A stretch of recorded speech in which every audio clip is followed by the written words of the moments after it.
लेखन नहीं प्यार देवेला, पूछो जे कहिले तो झाड़ देवेला। ए हो बोला अब पहिले लेखन नहीं प्यार देवेला, पूछो जे कहिले तो झाड़ देवेला। तो घरे आवे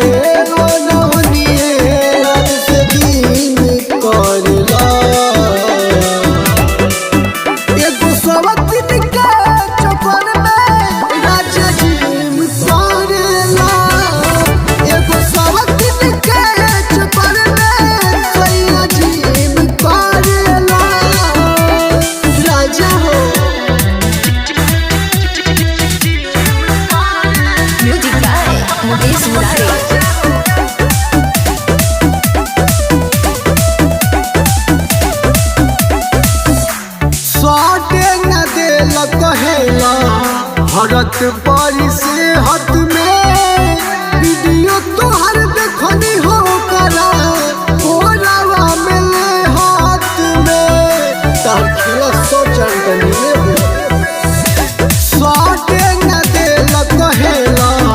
हरत पारी से हत में वीडियो तोहर देखनी हो करा ओरावा में ले हाथ में खुशी पाओ रे चेहरा तू क्लीन करला।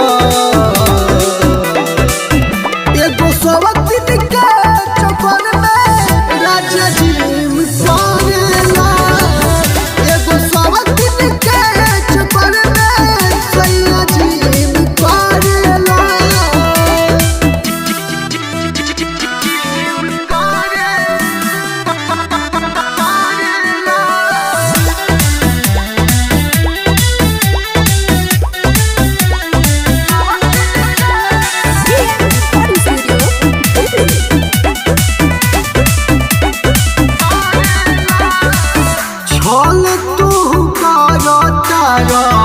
हमरा से बार हो देही में कभी को करा बात न डर हो सफर हो छल तू करो तारा हमरा से बार हो देही में कभी को करा बात न डर हो। ओ प्यारे